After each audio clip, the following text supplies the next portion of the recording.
My fellow Australians, working together we can build a better future, an economy with stronger wages and more secure work, investing in Australian skills, jobs and manufacturing, backing clean energy and building new infrastructure across the country, taking pressure off the cost of living by making childcare and power bills cheaper, protecting Medicare, building more affordable housing, fixing the crisis in aged care,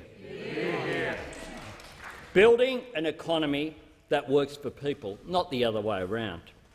This is the vision I want to share with you tonight, not a bunch of last-minute, one-off handouts for problems that have been a decade in the making, not a collection of promises that have a use-by date, conveniently just after the election, but a real plan for a better future. The past 2 years of heartache and hardship have shown us the great strengths of our Australian community, but they have also exposed some fundamental weaknesses of our economy. Too many people are working jobs that don't pay the bills or let them plan for their future. Too many businesses can't find skilled staff. Too many industries are at the end of the global supply chains, at the mercy of an uncertain world. We cannot let this be the new normal. We got through the pandemic because we worked together. We must now build a stronger economy, working together. Family businesses and workers, big employers and unions, states and the Commonwealth, all of us cooperating to boost productivity and increase profits and wages, driving growth and sharing its benefits. After all the challenges and the sacrifices made during the pandemic, floods and bushfires, Australians need and deserve a better budget for a better future. Yeah. A future where no one is held back and no one is left behind. Yeah. Labor has a real plan for economic growth and prosperity, a plan to get incomes rising and costs under control, with 5 pillars. Our Powering Australia plan to drive investment in cheap renewable energy will create 604,000 new jobs by 2030, with 5 out of every 6 in the regions, and lower power bills for households by $275 by 2025, and lower power bills for businesses as well. Our plans for a future made in Australia, making more things here, diversifying the economy and revitalising our regions. Using our National Reconstruction Fund, we will work with businesses to help turn good ideas into good, secure jobs and new homegrown industries. Our plans to invest in infrastructure, because roads, rail, ports and high-speed broadband are the building blocks of a stronger, more connected, more efficient economy. This government thinks infrastructure is about spending millions on car parks that don't get built. I see infrastructure as a sustainable, long-term investment in vital national projects, creating jobs and boosting productivity. Labor will make sure that those investments really stack up, using the Infrastructure Australia model that I established as minister. Our plans for secure work and more opportunities for training, with more university places and 465,000 fee-free TAFE places, and the creation of Jobs and Skills Australia. And fifthly, our plan for cheaper childcare, because it's good for productivity, workforce participation and economic growth, and it's also good for children. Education is the biggest and most powerful weapon we have against disadvantage. Labor believes that at every stage, from early learning through to school, TAFE and university, education lifts us up, not just as individuals but as a nation. This agenda isn't radical. My team and I are promising renewal, not revolution, a renewal of the best of Australia's values: fairness, decency, supporting aspiration, looking out for each other, rewarding hard work. I want the sacrifices that all of you have made through these tough times to lead to a better future. My fellow Australians, you understand that our country is facing serious challenges right now. You're living them. The cost of everything is going up, but your pay isn't. Petrol, groceries, rent, childcare, healthcare. The costs keep piling up and have been piling up for some time now. The pandemic has ripped through everything from hospitality and tourism to our universities and the entertainment industry. Climate change is here, and its consequences are devastating. Yet on all of these issues, on every challenge which faces our country, instead of this decade-old government being part of the solution, they're part of the problem. And instead of this Prime Minister stepping up, taking responsibility and helping, he runs for cover and blames someone else. And we saw it all again on Tuesday night. A budget that spoke for a wasted decade. No help or hope for young Australians. No vision for the future. Just one-off handouts to get through an election with all the sincerity of a fake tan. I think Australians will see this for what it is. Actually, I don't think, I know.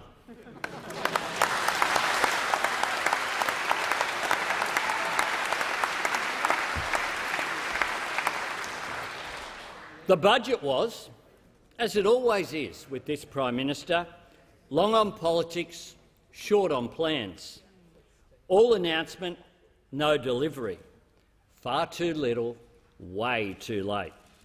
This is a government whose entire economic record is riddled with waste and rorts. A government that blames a generation of deficits on COVID, but had already doubled debt before the pandemic ever reached us. A government that is leaving Australians behind. If you vote Labor in May, I can promise you that this will change. If I'm Prime Minister, I won't go missing when the going gets tough, or pose for photos and then disappear when there's a job to be done. I'll show up, I'll step up, and I'll work every day to bring our country together. On issues like health funding, I will work with premiers and chief ministers from across the political spectrum to achieve our common objectives. If people want proof of Labor's capacity to bring people together and deliver policy reform, just look at what we've announced on climate change. Powering Australia, a fully costed, comprehensive plan that has received praise and support from the Business Council of Australia, the Australian Industry Group, the Australian Chamber of Commerce and Industry, the National Farmers Federation and the ACTU. Our policy will give businesses and workers the certainty they need. Labor will end the climate wars.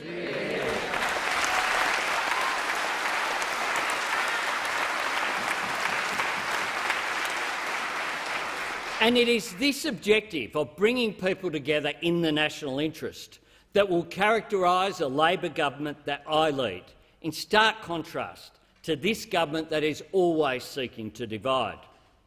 We'll be a government that backs the aspirations of all Australians to find a good job that pays a fair wage, to gain an apprenticeship or start their own small business. We'll be a government that creates safe and respectful workplaces for women, and we will implement every single one of the recommendations of the Respect at Work report.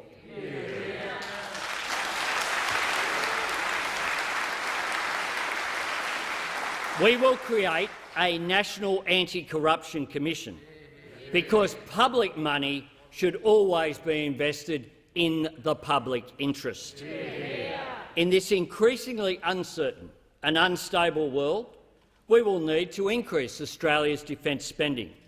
But that spending needs to lead somewhere, It needs to actually improve technology and capabilities and deliver them when they are needed. Spending billions to rip up contracts and blindside our allies is no way to enhance our security. We will make sure our veterans get the care they need by cutting waiting times for claims and rolling out new veterans hubs across the country. We will establish a disaster ready fund because Australians deserve a plan to mitigate the ever-intensifying impact of natural disasters. Families like those I met in Lismore, Ballina, Murwillumbah, Brisbane and Maryborough deserve and need a government that's ready to roll up its sleeves and tackle the challenge of climate change, not just create a fund and let it sit idle like a term deposit while people's homes and livelihoods are swept away. And I say to those Australians still reeling and rebuilding from the Black Summer bushfires, the people I had the honour of shaking hands with on the New South Wales North Coast, in Maria, in the Adelaide Hills, in Victoria and in Cobargo, you deserve a leader who holds a hose and a government that stands up for you. Yeah. My fellow Australians, we will act on climate change and seize the chance to transform our country into a renewable energy superpower. It will make us more resilient and less dependent on global supply chains. Russia's brutal invasion of Ukraine has reminded us that we must be prepared for the uncertainty that global events unleash here at home. The pandemic too has shown us that we are not immune to global events. We must be more self-reliant. We can revitalise Australian manufacturing and power that manufacturing with Australian-made renewable energy. Exporting resources will always be important to Australia's economy, but we should also use our resources, like our minerals and rare earths, to make products like batteries here, instead of just shipping the resources offshore and importing the finished goods. We can and we should add value here wherever possible. Yeah. And at a time when petrol prices are on everyone's minds, we need to face the fact that 2 out of Australia's 4 fuel refineries have closed during this government's term. We need a government with a real plan to ensure supply, using Australian flag vessels with Australian seafarers in a strategic fleet, and a fuel reserve that's accessible, not in the Gulf of Mexico, as it is now. This is what Australians will get to choose in just a few short weeks. A government that looks forward and plans ahead. An Australia that stands on our own 2 feet. A better future with a Labor government focused on creating secure, well-paid jobs, making our future here, strengthening Medicare and making childcare cheaper. My fellow Australians, it was Bob Hawke's Labor government that proudly created Medicare, a policy driven by one simple principle, that every Australian should be able to access and afford the health care they need. Yeah. Paul Keating created universal superannuation to ensure every Australian could save for financial security in their retirement. Kevin Rudd and Julia Gillard created the National Disability Insurance Scheme so that every Australian affected by disability would be guaranteed the support and respect they deserve. It is only Labor that ever does the big reforms. These reforms are the markers of a decent society, and they are the drivers of a stronger economy, not only because they boost participation and productivity and lighten the load on employers and businesses, but because good, reliable, affordable and universal services give people the confidence to pursue their aspirations, to fulfil their potential, to be their best. Better care means Australians can live better lives. It's that simple.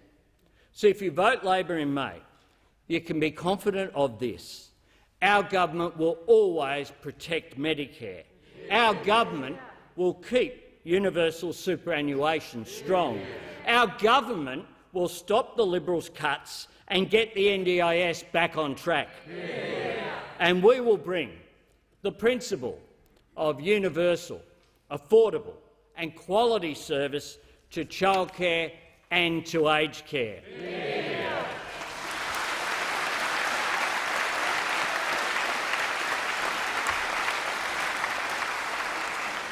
We'll do that because for too long our youngest Australians and our oldest Australians and their families have been left with little alternative to shouldering the costs of a broken system. In my first budget reply speech, I announced Labor's plan for cheaper childcare. We will eliminate the complicated mess of subsidy cliffs and barriers to working more. This isn't some one-off handout 5 minutes before an election. It's meaningful help with the cost of living and a permanent saving for millions of families. Under our plan, no family will be worse off, but almost all families will be better off. Making childcare cheaper will mean more Australian children get access to early education, giving them a great start in life. And crucially, cheaper childcare is an economic reform. Our plan will end the economic distortion that stops particularly mums working more than 3 or 4 days a week. It will boost productivity and workforce participation across the country. Cheaper childcare, stronger Medicare, and tonight at the heart of my third budget reply is our plan to fix the crisis in aged care.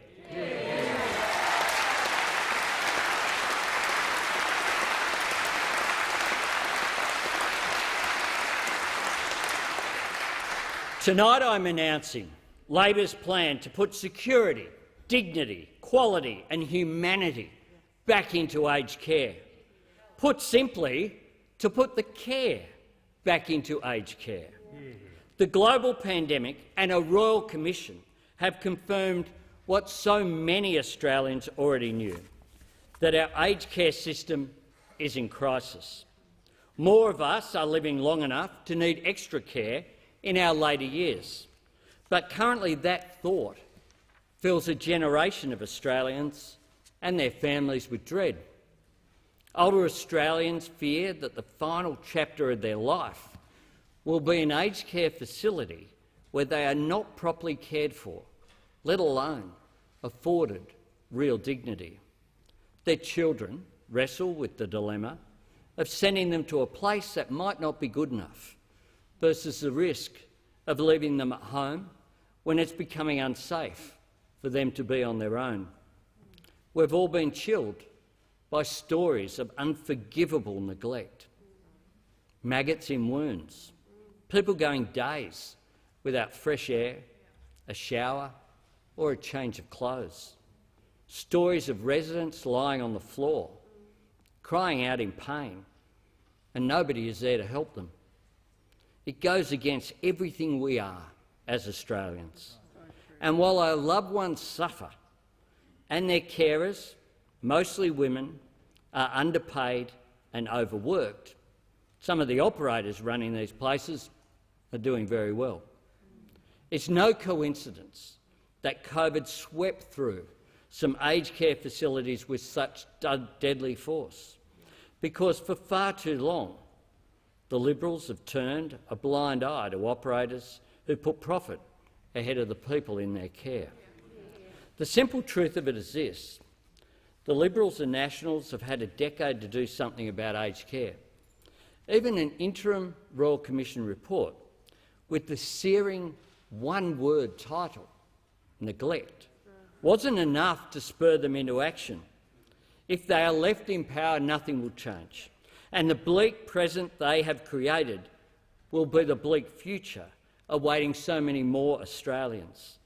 Now, I know that there are many facilities out there that do a magnificent job caring for people, and I know The aged care workers, such as those in the gallery today, show up every day and do their absolute best with what they have, showing love and respect for those in their care.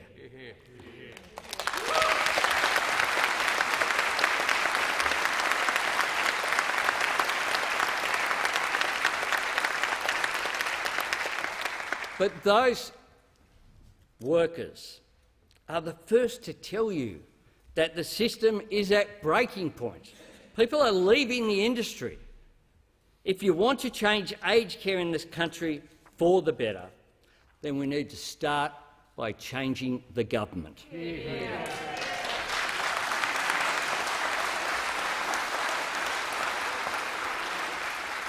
Tonight I announce 5 concrete, practical measures a Labor government will implement to ensure older Australians receive the aged care they deserve. 1. Under a Labor government, every aged care facility will be required to have a registered, qualified nurse on site 24 hours a day, 7 days a week.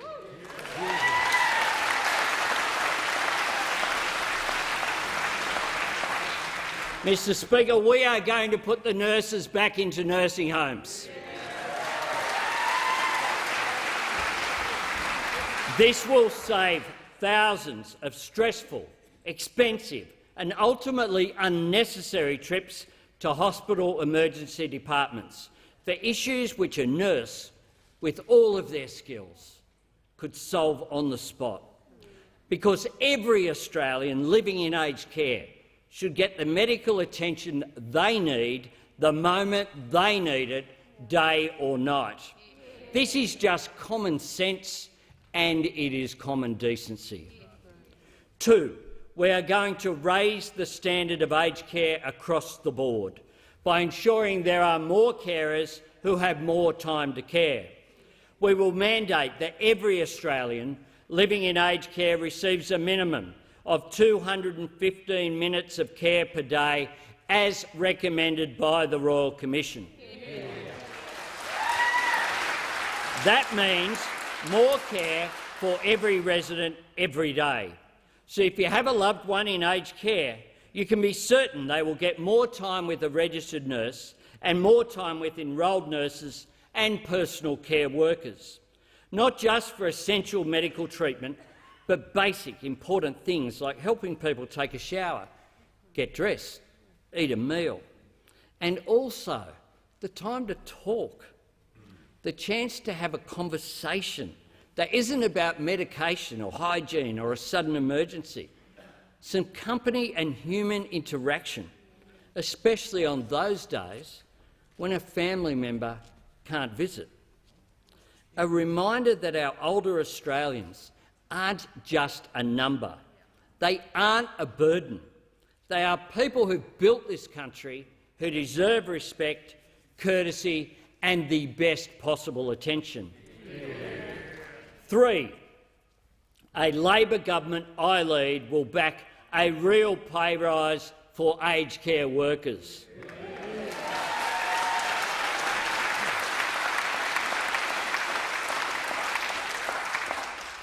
At the start of this year, the Prime Minister announced a one-off pre-election payment for aged care workers. This week it was reported that over 90% of them, due in March, still haven't received a cent.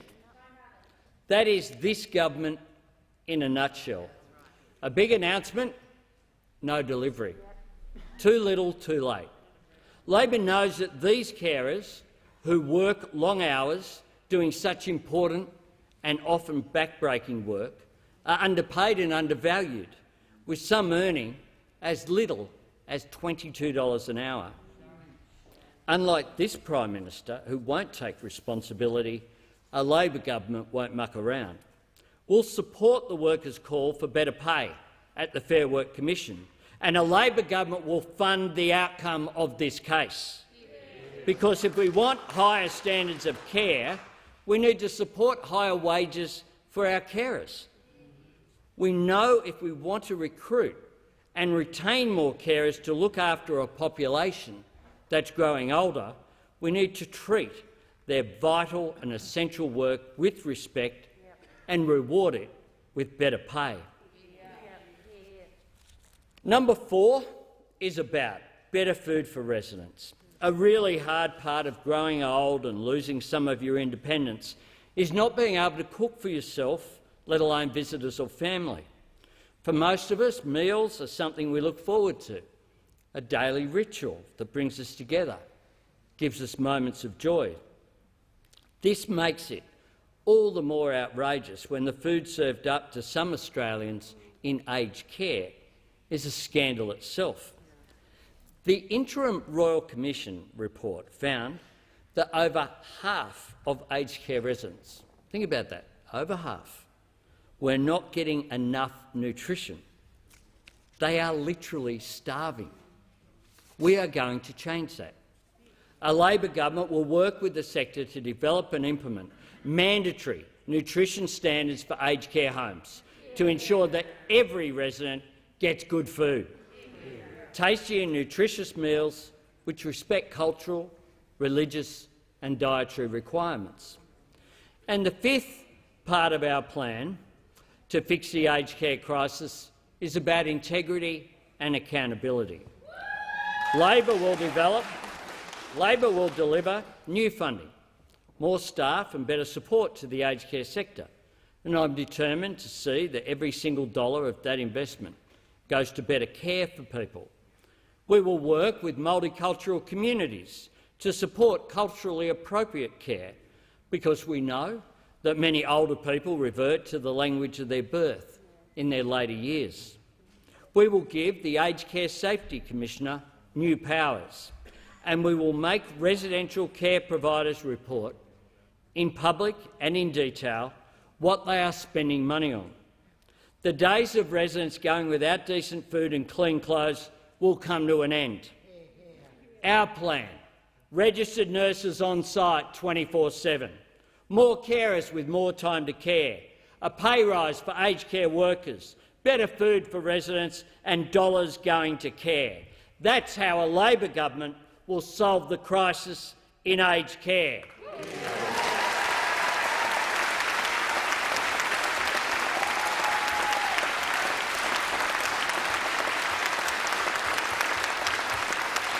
Childcare, Medicare, aged care because Labor cares. That's a different approach to what we heard on Tuesday night. People have seen it and heard it all before from this government. The big promises that are never kept, the taxpayer-funded advertising ready to roll, and the big bucket of taxpayers' money ready to be splashed around in an election campaign. A budget handed down for the next 6 weeks, when what we need is a plan for the next 6 years and beyond. The problem for this Prime Minister is that the Australian people have figured him out. This government will say whatever it takes and promise whatever they think will get them a second decade in office. But the facts do not lie, and we have a decade of facts to look at. Take the cost of living. Australians know that the cost of everything is going up: food, petrol, rent, childcare, doctors' bills, and they know that their pay has fallen behind. So let's be really clear about this. You can't put the worst ever decade of wages growth down to a long run of bad luck. And it's not due to COVID. It's not an accident at all. This government wants to keep your wages low. They've said it themselves. Low wages growth is a deliberate design feature of their economic architecture. Deliberate design, not bad luck, bad policy. And this is a central difference between this government and Labor on jobs and on cost of living. I believe in a fair wage, high productivity economy, an Australia where working hard means you can pay the bills, support your family, save for the future and achieve your aspirations. But this Prime Minister and this Treasurer see the last 9 years of record low wages growth as a great success story. And that's why they cannot and will not ever be able to do anything meaningful or lasting to help with the cost of living. Australians know the difference between structural reforms that change people's lives for the better and cynical, one-off payments designed for an election. This government might as well have stapled cash to your ballot paper. We know the pressure Australians are under, which is why these payments will be delivered, regardless of the election outcome. But the difference is this: if you vote Labor in May, our work on cost of living won't stop once the votes are counted, because we know that the costs that you're dealing with aren't one-offs. Your kids don't go to childcare for 1 week, not even just for the election campaign. You don't use electricity for just a few days. The relentless pressure of flat wages and rising prices won't stop because of a short-term pre-election promise. The truth is, if you want real, permanent, meaningful help with the cost of living, you need a plan to get wages growing again. And you need a Labor government to do it, a Labor government that is upfront with our plans, not a Liberal national government that has driven down wages and has plans for cuts once they get through an election. Because make no mistake, if the Liberals get a second decade in office, more cuts to services you count on are coming. My fellow Australians, it was clear enough on Tuesday night that the Liberal and National parties think that this budget will be enough to get them through the next election. The Treasurer as much as said that in his budget luncheon speech just yesterday. The only jobs they are concerned about are their own. They're asking you to trust them, that somehow they'll be better in their fourth term. After all the waste and rorts and scandals, can you just imagine how arrogant and dismissive they will be if they enter a second long decade in office? But this election isn't about their political future. It's about our country's future. And it's a choice only you can make. We live in the greatest country on earth. And ask yourself, though, is this really as good as it gets? Because I believe we can aim higher. I believe Australians deserve a better future. I believe in higher wages. I believe in universal, accessible, high-quality health care delivered through Medicare. I believe our schools, universities and TAFEs are powerful national assets. I believe in dignity and respect for our older Australians, including pensioners who built our nation. I believe every Australian deserves a roof over their heads and the doors of opportunity open before them. I believe our natural environment needs protection and that dealing with climate change presents opportunities, not just challenges. I believe it is an absolute privilege to share this vast continent with the oldest continuous civilisation on earth. I believe in hope and optimism, not fear and division. And as I ask you for the privilege of forming government, I think about the path of my life that has led me here. I grew up in a council house raised by a single mum. Mum and I didn't have much, but we had each other. I learnt the value of a dollar. I learnt about the strength of community. I learned about the power of optimism in the face of adversity. I learnt about the strength of a parent's love and how parents will move mountains to give their kids the opportunity of a better life. It's where I learnt to fight for what I believe in and what it means for everyday people to have leaders who fight for them. It's why I'll fight so hard for a better future. I went into politics because I believe that good government can change the lives of Australians for the better, reaching out for those who've fallen back and creating opportunities that make it possible to get ahead, to be the best we can be. That's the dream that I hold for my son Nathan. I want to build a stronger Australia to hand to his generation, an Australia that gives them the chance to follow their dreams, to study what they want, to learn the trade or get the job they want, to buy a home, to start a family. An Australia of boundless opportunity, an inclusive Australia that celebrates our rich diversity and values our multiculturalism as an asset. An Australia that embraces the generous Uluru Statement from the Heart, including a constitutionally recognised Indigenous voice to this parliament.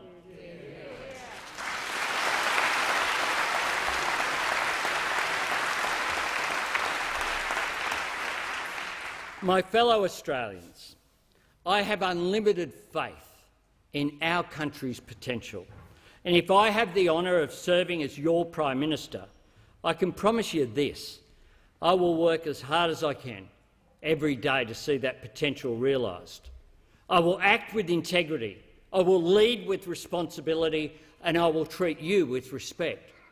We've been through a tough couple of years, but I know our best days can be ahead of us. I will work with you to build a better future. And I say to this Prime Minister, who himself declared months ago he was campaigning and not governing, call the election, call it now, and let the people of Australia decide.